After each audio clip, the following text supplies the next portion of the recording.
முதலில் கழக மாவட்ட செயலாளர் அன்பு சகோதரர் விக்னேஷ்க்கு ஒரு அரங்கம் நிறைந்த கைத்தட்டல தரணும்.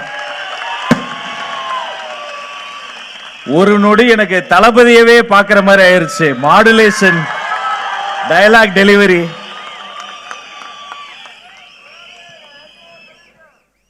கவிஞர் அண்ணன் நெல்லை ஜெயந்தா சொல்வது போல் ஆறுகளின் ஆறு, ஆறுகளின் ஆறு கங்கை ஆறு, அதை தலைமுடியில் வைத்திருப்பதாறு, அவர் எங்கள் இறையனாறு.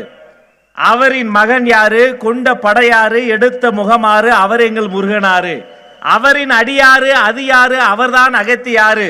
அன்று பாரதியாறு, நேற்று ஔவையாறு, இன்று தமிழ்நாட்டை காப்பாற்ற போவது யாரு? தமிழக வெற்றி கழகத்தை தவிர வேறு யாரு?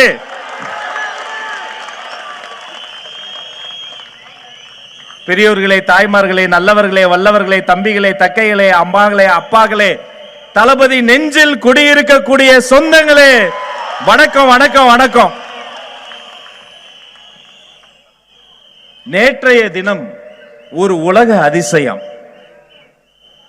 மேடையில் ஒரு இளைஞர் கூட இல்லாம ஒரு கட்சி இளைஞரணி மாநாடு நடத்தி இருக்கு. எங்க பொதுச் செயலாளர் அண்ணன் வந்திருக்காரு. எங்க அண்ணன் ஆனந்த் அண்ணன் நடக்கிற ஸ்பீடுக்கு நீ ஓடி வரணும்டா. அவர் ஸ்பீடுக்கு நீ நடக்க முடியுமா? எத்தனை மாநாடு, எத்தனை நிகழ்ச்சி. ஆனா நான் டிவி பாக்குறேங்கன்னா, டெய்லி நியூஸ் பார்க்க சொல்லியிருக்கேன், பார்த்துக்கிட்டே இருக்கேன். அதே டெய்லர், அதே வாடகை, ரேம்ப் போட்டு, சிவப்பு கம்பளத்தை விரிச்சு, பாட்டு போட்டு, மதிப்பிற்குரிய மாண்புமிகு முதல் முறை முதலமைச்சரான மு.க. ஸ்டாலின் நடத்தி கூட்டு வந்து, மாப்பிள்ள அவர்தான், ஆனா அவர் போட்டிருக்க சட்டைகள். நான் என்ன கேட்கிறேன், சின்ன பையனா, கடைக்கோடி தொண்டை, அந்த பேண்ட் கலர் கூடவாட அப்படியே காப்பிடிப்பீங்க.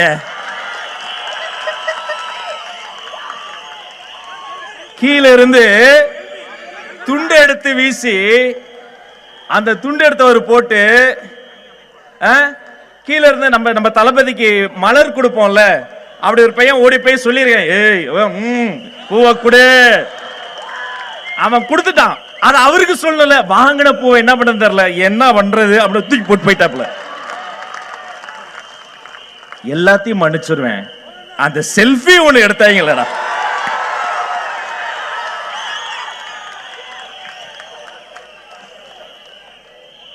சிவப்பு கம்பளத்தில் நடந்து வர்றவங்க எல்லாம் ஜெயிச்சிட முடியாதுங்க. கொஞ்சம் திரும்பி பாருங்க.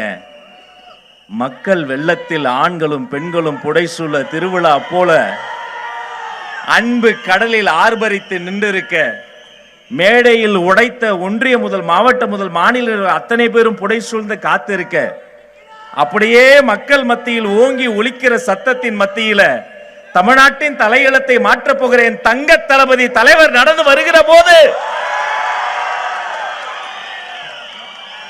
சொல்லும் போதே புல்லரிக்குதுங்க. எனக்கு உங்க மேலாம் வருத்தம்பா. நல்லா பேசுனீங்க தம்பிகள்லாம், நல்லா பேசுனீங்க. எனக்கு என்னன்னா, மதிப்பிற்குரிய முதலமைச்சர் அண்ணா அவர்கள், அவரை நான் ரொம்ப மதிக்கிற சீனியர் மோஸ்ட் பொலிட்டிஷியன், நல்ல மாற்று கருத்து இல்லை. நாகரிக அரசியல் எங்களை ஆளாக்கி அழகு பார்க்கக்கூடியவர்கள் வெற்றி தலைவர் தளபதி. நாகரிகமாக தான் பேசுவோம், எதிரிகளை கூட நாகரிகமாக பேச சொல்லியிருக்காரு என்னுடைய பொதுச் செயலாளர். ஆனா அவரை பத்தி நீங்க வந்து நிறைய குறைகள் சொல்றீங்க. இப்படி ஒரு விழாக்கு அண்ணன் போயிருக்கார். ஒரு ஆர்வத்தில் ஒரு அம்மா ஓடி வந்து, ஐயா குழந்தைக்கு பேரு வைங்க. அப்படியா, குழந்தையோடைய அப்பா பேர் என்ன? அந்த அம்மா சொல்லுது, ஷேக் அலாவுதீன். ஓ, ஜெயக்கடாவா? உலகத்துல ஜெயக்கடான்னு ஒருத்தங்க பேர் வைப்பாங்களாங்க. ஆக ஜெயக்கடாவுடைய குழந்தைக்கு கருணாநிதியின் பேர் வைக்கிறேன். அது பொம்பளை குழந்தை. இந்த அதிகாரிகளும் இந்த அரசியல் தலைவர்களும் நாட்டை இப்படி கெடுத்து, ஆனா எங்க தலைவர் யார் தெரியுமா? பாடுகிறேன் பாமணக்கும், பாடும்போது நாவினிக்கும், நாடெங்கும் புகழ் மணக்கும், தளபதினு சொல்லும் போதே வாயினிக்கும். எப்படியாவது அடுத்தவனை அழிக்கணும்னு நெருஞ்சி முள் மனிதர்களும் நிறைந்திருக்கும் அரசியலில் குறிஞ்சி மலர் போல் மலர்ந்த குணமலர்றா என் தலைவன் தங்க தளபதி. இவங்களுக்கு எல்லாம் ஒரே ஆச்சரியம், எப்படி இவ்வளவு கூட்டம் கூடுது? அண்ணே, இது கோட்டருக்கும் கோழி பிரியாணிக்கும் கூறுற கூட்டம் இல்ல, தங்க தளபதிக்காக கூறுற கொள்கை கூட்டம். இன்னைக்கு தேதியில அரசியல ஒரு கவுன்சிலர் கூட கையில பிடிக்க முடியாது, அசோசியேஷன் பிரசிடென்ட் ஆளே பிடிக்க முடியாது. ஆனா தனது வாழ்நாளில் முதல் தேர்தலிலேயே திமுக வேட்பாளரை தோற்கடித்து தான் வென்றெடுத்த எம்எல்ஏ என்ற பதவியை தலைவருக்காக தூக்கி எறிந்த தியாக திருவுருவம் என் பொதுச் செயலாளர் ஆனந்த். நான் கேட்டேன் ஒரு வாட்டி அண்ணன்ட்ட, ஏன் அப்படி? அவர் சொன்னாரு, என்னையா எம்எல்ஏன்ற பதவி ஒரு 5 வருஷம் இருக்குமா, ஆனா தளபதியின் தொண்டன்ற பதவி ஆயுள் முழுக்க இருக்கும், கடைசி மூச்சு வரைக்கும் இருக்கும். இதுதான் டிவிக்கு. இப்ப வர வழியில அடிச்சு பிடிச்சு வரும்போது திரும்ப டிவியில பிரேக்கிங் நியூஸ், நம்ம சேப்பாக்கம் கிரவுண்ட் இருக்குல்லைங்க, ஐபிஎல் நடக்கலைங்க, சேப்பாக்கத்தில் விசிலுக்கு தடை. அடப்பாவிகளா, சேப்பாக்கம் மைதானத்தில் விசில் ஊதினால் சேகுவராவுக்கு ஜுரம் வருதான். சேகுவரா இதையெல்லாம் கேட்காம நல்ல வேளை ஃபிடல் காஸ்ட்ரோ செத்து போயிட்டார். அவர் மனசு என்ன பாடுபடும்? விளையாட்டு என்பது மக்கள் கவலைகளை மறந்து உடல் உழைப்பை செலுத்தி சந்தோஷமா இருக்கிற இடம். இத்தனை ஆண்டுகாலமாக சேப்பாக்கம் மைதானத்தில் விசில் சத்தம் ஓங்கி ஒலித்தது, விசிலுக்குனே பாட்டே போட்டாங்க. ஆனா தமிழக வெற்றி கழகத்திற்கு ஒரு சின்னம், விசில் சின்னம் வந்துவிட்டது என்று சொன்னால் தீய சக்தி பயப்படுது, ஊழல் சக்தி பயப்படுது. இது இப்படியே போச்சுன்னா அடுத்து என்ன பண்ணுவாங்க? தற்போது கிடைத்த செய்தி, பேருந்தில் கண்டக்டர் விசில் ஊதக்கூடாது, டிராபிக் போலீஸ் கையில் இருந்து விசிலை புடுங்கு, ஊதாத. நீ என்ன பண்ணாலும் ராஜா, தினந்தோறும் எங்க பார் மகாலட்சுமி மாதிரி உட்கார்ந்துருக்காங்க. என் தாய்மார்கள் காலையில் அந்த மங்களமா பாலை வைக்கும் போது குக்கர் கூட என் விசில் சத்தத்தை சொல்லிதான் அடிக்கும்.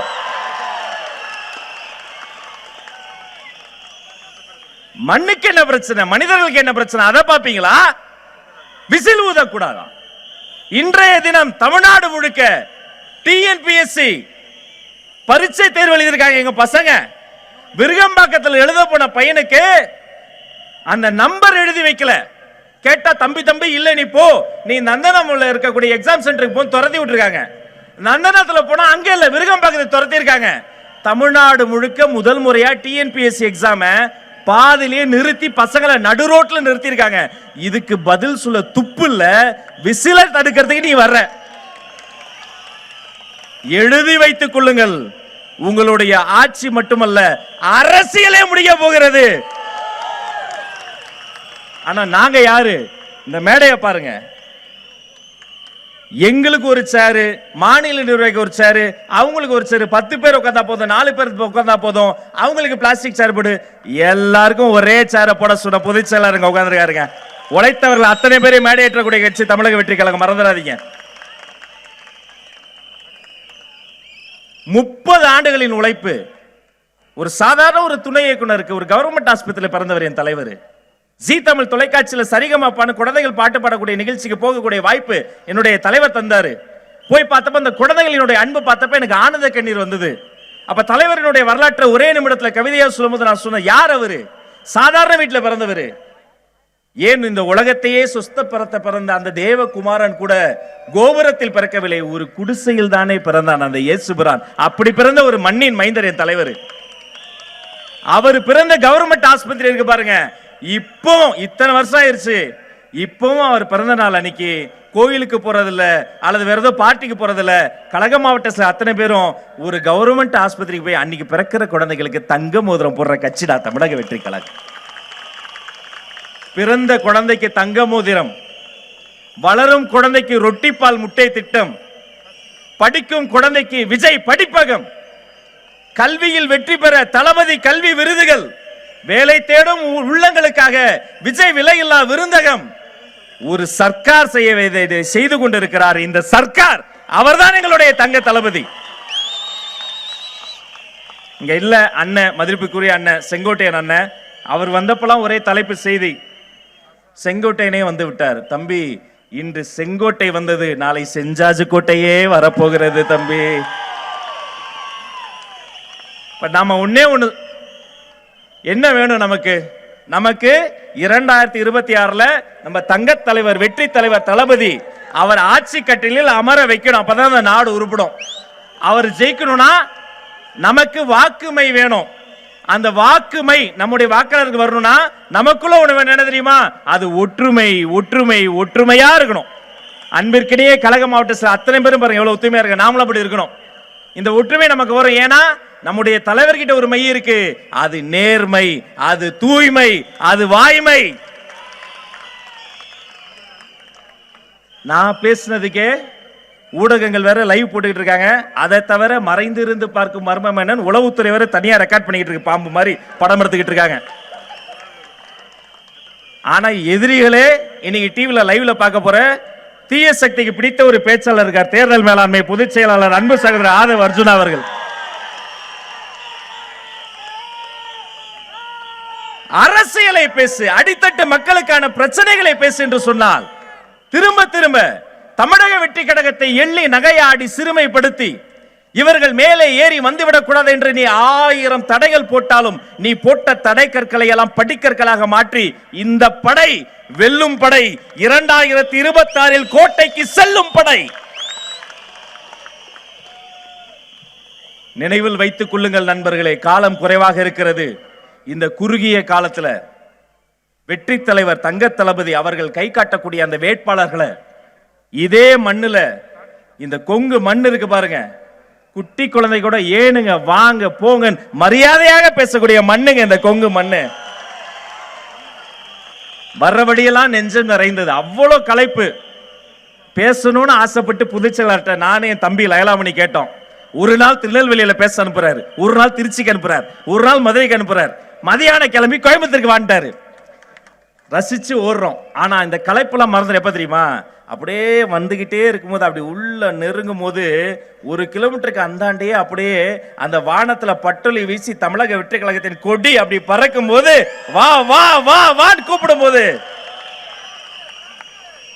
இந்த கொங்கு மண்டலத்தில் இன்று பட்டொலி வீசி பறக்கிறது தமிழக வெற்றி கழகத்தின் கொடி. இந்த கொடி இந்த கொங்கு மண்டலத்தில் இருந்து கோட்டையில் வெற்றி கொடியாக தங்க தளபதியினுடைய வெற்றி கொடியாக பறக்கும். அது நடக்கும். அன்று புதிய தமிழ்நாடு பிறக்கும் என்று சொல்லி இடம் சாருகிறேன். அத்துணை பேருக்கும் நன்றி. கான்பிடென்டா இருங்க, நல்லதே நடக்கும். நன்றி, வணக்கம்.